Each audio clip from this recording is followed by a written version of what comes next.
Good afternoon, San Antonio Spurs fans, NBA fans. What's going on? It's another week, another edition after a little bit of a break, a little bit of a summer break on the Joe Gaither Show on Spurs Central. We appreciate everybody who's joining us on the San Antonio Spurs on SI YouTube channel or watching us right here on my own channels at Joe Gaither 6 on Spotify, on Twitter, YouTube, and Facebook. And of course, you can download, listen to us each and every week or almost every week on the Joe Gaither Show on Spurs Central on Spotify, Apple Podcasts, or on Amazon. It's my pleasure to bring on my friend and our co-host, Matt Guzman. You can follow him at Matt GC Man on the Twitter machine, and you make sure you follow all of his great work, San Antonio Spurs on SI. You can type that into the Google machine or SAS on SI on Twitter. Matt, it was a week off. I was stranded in Dallas and busy in Dallas with SEC Media Day, so thank you so much for getting us back on track and bearing with us. How you been, my man? Well, no, thank you for having me. I'm glad you got a chance to go check out Dallas, and now we can get back into it as the season creeps a little bit closer. So I always appreciate being on here and excited to talk some Spurs. Yeah, it's going to be a lot of fun. We have a few NBA storylines to get into and a few Spurs-specific topics to get into. As always, you can leave a comment on the show at Joe Gaither 6 or right there in the comments on San Antonio Spurs on SI on the YouTube channel. Matt, why don't we start with something that's going to help us help us through the season, through the off season as it creeps along. The Olympics are getting started in Paris. Really, today, tomorrow, we get into the opening ceremonies over the weekend, and Olympic basketball for Team France gets started on Saturday. Victor Wembanyama and Rudy Gobert and the French team tried to win the first gold medal for Team France in the Olympics. And let's just get your overall thoughts on, well, with Victor Wembanyama specifically, but Team France as a whole and their chances to maybe dethrone Team USA. Absolutely. Well, it's been an interesting set of games for that Team USA squad, to say the least, as they're preparing for this Olympic season. Obviously, they haven't exactly looked as dominant as maybe we thought they would. Almost losing to South Sudan, cutting it close against Germany. Now, ultimately, they did go 5-0, so you can't knock a record that's an undefeated team. But at the same time, France, I feel, does have a pretty decent shot at making some noise. They've got Victor obviously kind of leading the charge, but he's also got Gobert next to him. And just like that, you have the two best defenders in the NBA on the same squad, and not to mention the added pride that comes from playing for your home country versus just playing, in the NBA. Not that they don't take that lightly, but there's definitely that extra sense of pride that these players kind of carry with them into this specific season.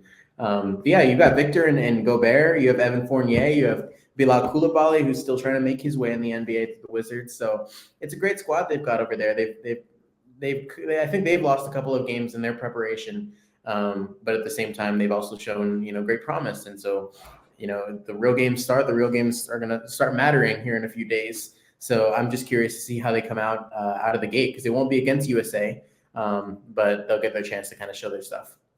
Yeah, we're starting on Saturday. Team France is going against Brazil. Their group is Brazil, Japan, Germany, and France. So France obviously probably the main favorite to get out of that group. But really, France is familiar with second place, finishing second in 2020, finished in second, I believe it was 02, and then back in the 1940s, I think 48. All three times coming up short to Team USA. What would it mean specifically to Victor Wembanyama? He's still so young to lead his nation to his first Olympic gold medal, and likely, if they do so, it'll have to probably be going through Team USA and a lot of his NBA teammates and adversaries. Absolutely, I think it would mean a lot for him specifically because he's long talked about the kind of pride that he specifically carries from being from France.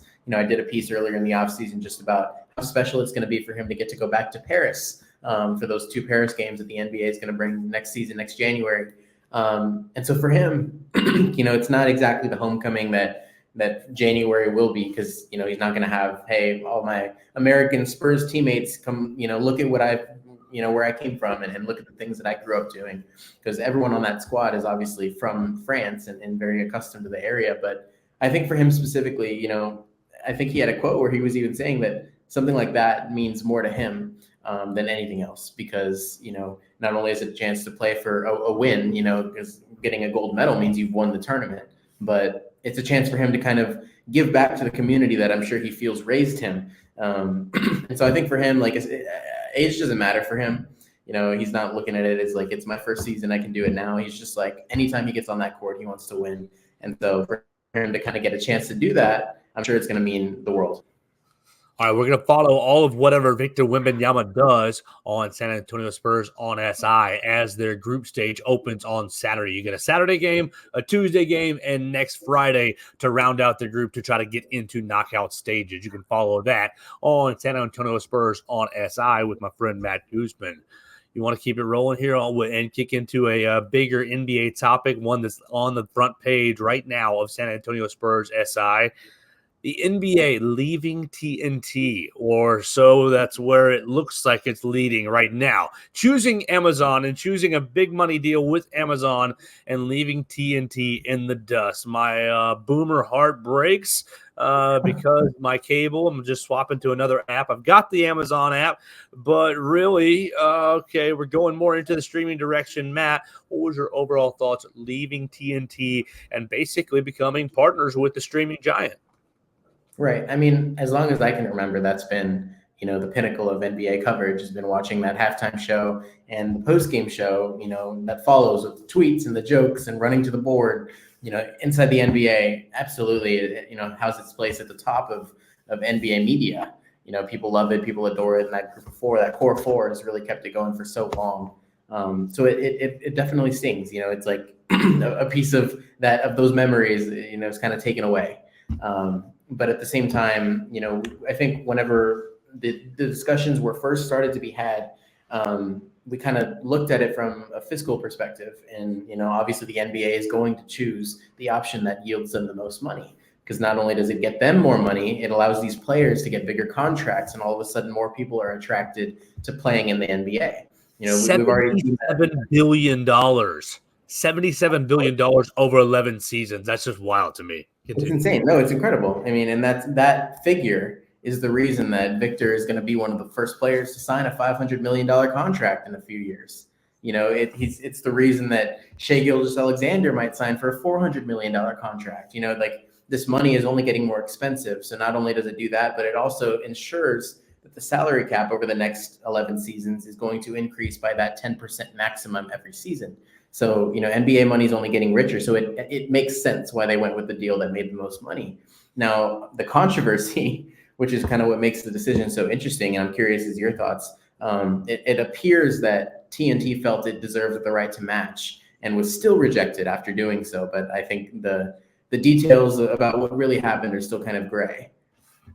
Right, and so I do think they deserve the right to match, and this is where I kind of want to take it the second step. If they match that $77 billion offer over 11 years, if they matched it, why would the NBA choose to go in the direction of Amazon? Because for me, yeah, I make the boomer joke, but of course, I know how to operate my smart TV. I know how to pull up the Amazon app. But I also know it's a lot easier for me to just click the cable button on my smart TV, and now I got my 100 channels right there, and TNT is a part of that package. The issue with streaming, to me, has always been, well, I have chosen what I'm watching for the next hour, 2 hours, 3 hours, whatever. You're not bouncing around channels. That's the silly luxury of cable TV. I can bounce between TNT, ESPN, ABC, Fox, whatever. Well, I can basically go through all my channels without leaving an app. And so I wonder to you, first off, why would they have chosen Amazon? And secondly, as part of a piggyback to that is, do you think what do you think this will do to the ratings? Because obviously the ratings matter a little bit, but they don't matter as much because it's live sports, and live sports is really the only appointment television that any of these content providers can really offer. Because look, if you want to watch The Bachelor, if you want to watch whatever your TV is, you can record it and watch it later. But with live sports, it's pretty much appointment television. So you do get the ad revenue there. But I just wonder if you will see the NBA regular season ratings. I mean, they've been decreasing over the last couple of years. Not in any concerning way.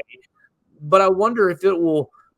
I wonder if it's even a factor for them to consider. Like, oh, will people find us on Amazon? Will people, you're gonna have an older crowd that says, oh, well, I'm not buying whatever Amazon $14.99 a month, and so they've already chosen to miss out on the Thursday night footballs. Okay, whatever. You get used to that.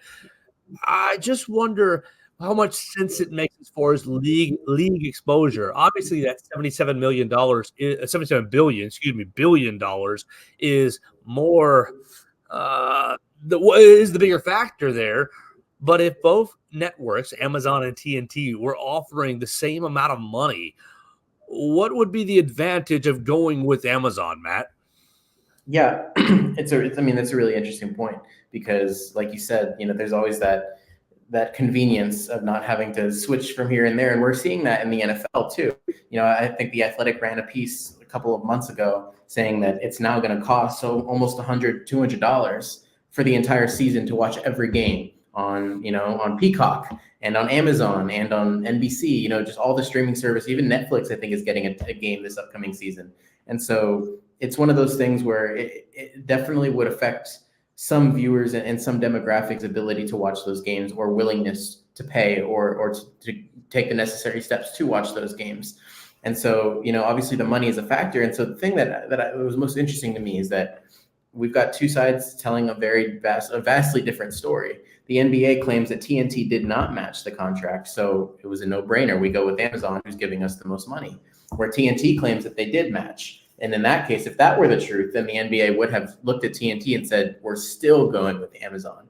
And I think if that was the case, the reason that they would do it, to me, is just that, maybe they feel that Amazon has more to offer in the long run, because Amazon is kind of taking control of the streaming, like they've already got, first day or 1 day delivery and a monopoly on online ordering. But they're breaking into that Prime Video, the Prime movies, the original series. And so to me, it almost seems like if they were to have gone with Amazon over TNT despite a matching deal, it would be because they felt Amazon had more of a foot in the game and could help them to expand even more, at the end of this contract for the next contract, and maybe they feel that TNT just doesn't have the legs to do that. But on the other side, if it's true that TNT didn't end up matching, then I guess, they were left with no choice, And to answer your question about the ratings, I mean, you see it on social media, right? Everyone's like, oh, the ratings are going to go down because they didn't go with TNT. And I think there's some merit to that because those are the people that are watching the game speaking, like, oh, I'm not going to watch if it's on Prime, or I'm not watching if Chuck and Shaq aren't on the TV screen, And so it brings up an interesting point as to, viewers. And at the end of the day, are they watching for the post-game show or are they watching for the basketball? And you're probably going to lose those fans that weren't watching for basketball, but the NBA, to be honest, isn't going to care about losing those fans because they were never interested in the product in the first place. So are you going to make it a point? Were you an Amazon customer before, Amazon Video and Prime and all that stuff before? Yes. Yeah. So I have a subscription for Prime. I use it to order whatever I want to order on online, and it came with that Prime Video. And so I've definitely used the service before. I can't say it's my favorite. I remember when the NFL streamed a game on there, it was a little dicey, hectic to watch, but I'm assuming that they're going to iron out those bugs if they're moving forward with a deal like this. But yeah, I mean, it's not one where I had to make a decision because I had cable and we had a subscription to Prime. So it's going to be one of those. Well, so being a little bit younger than I am, do you view this as, a big change, or this is nothing as far as your viewer experience goes? It's definitely a big change just because I was, I was, when I was growing up, I was told, hey, we like the Spurs. We don't like Serge Ibaka because, Serge Ibaka makes the Thunder beat the Spurs, and so I was just told the norm is NBA on TNT. That's the big game. That's when opening night happens. When you see the series is on TNT, you get excited. And when you see it's on NBA TV tonight, it's like, oh, that's not as exciting. And so it's definitely a big change because that to me was the pinnacle of what NBA reporting on TV looked like. There's even been a couple of people my age who I've seen get internships or, get the opportunity to report on a game on NBA on TNT. And that's the big thing. So it's definitely a change. But at the end of the day, I'm also, like you said, I'm a little younger. And so, moving forward, there's plenty of time for it. Oh, this is now the new norm.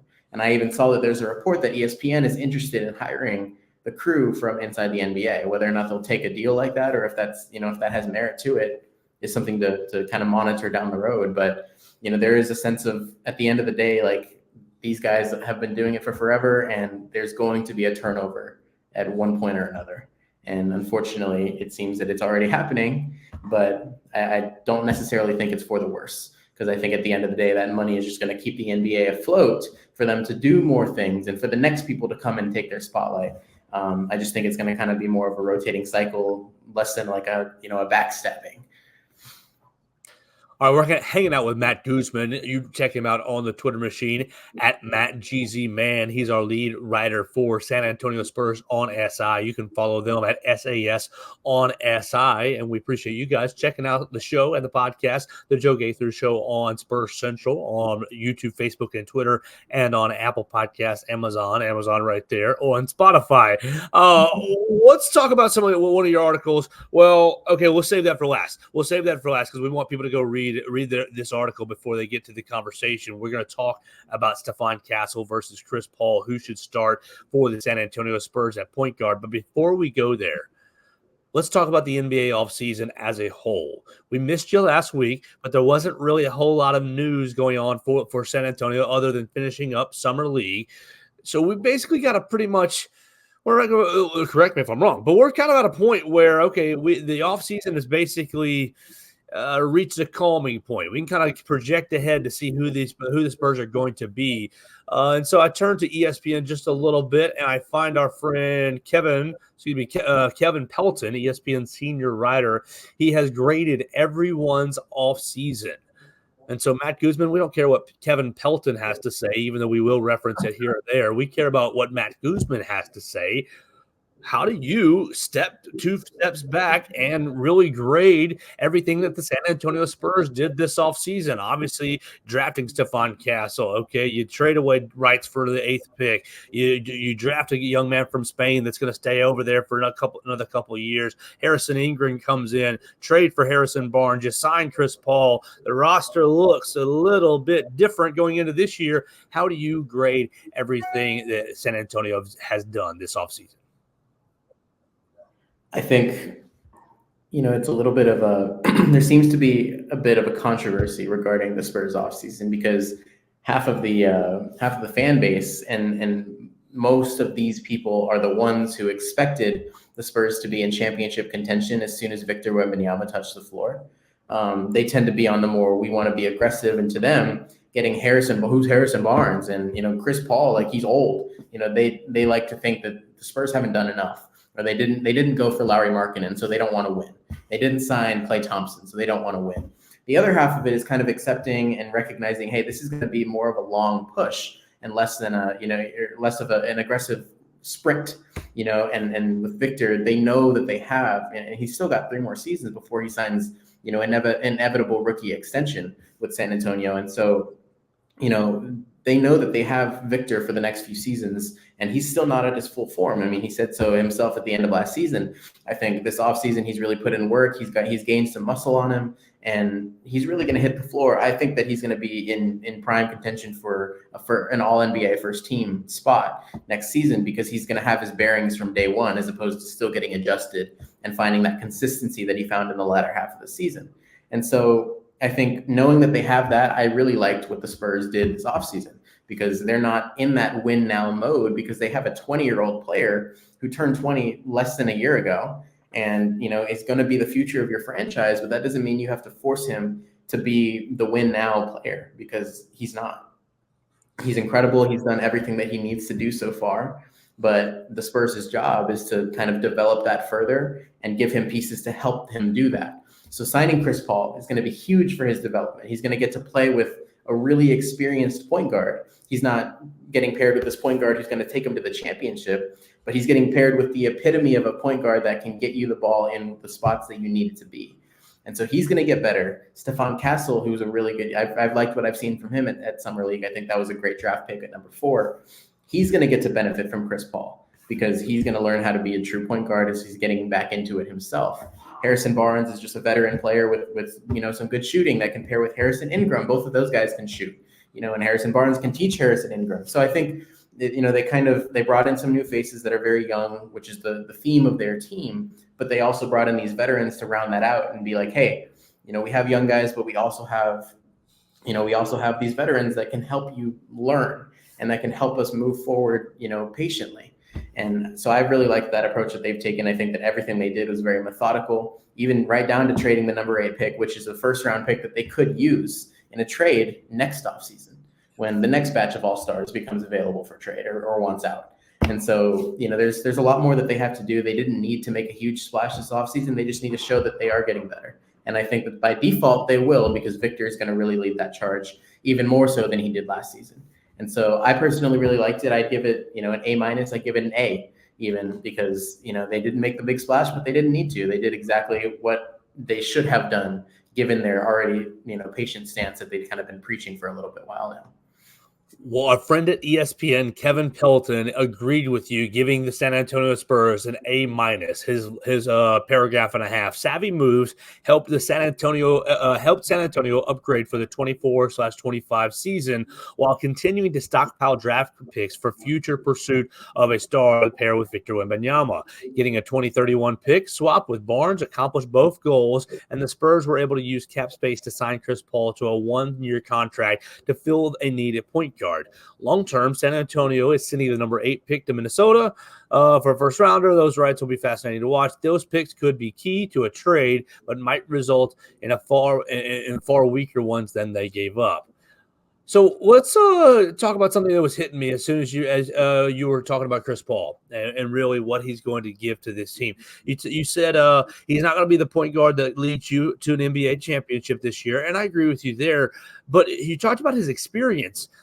And I wondered, how valuable it will be for Victor Wembanyama to play with a guy who's been in the league for, here we go, on his 20th year, basically coming up right here. But he played with the Hornets, the Clippers, the Rockets, Thunder, Suns, and Warriors.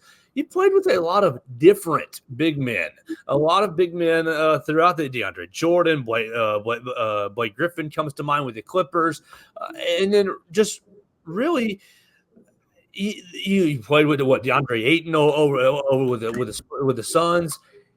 What would it be for Victor Wembanyama to have a guy like Chris Paul to say, "Oh, when I was with so and so, he did it this way, but another one of my teammates did it that way," giving him multiple perspectives of guys who have found success in the league from the big man position, be able to really impart that wisdom into Victor Wembanyama this season.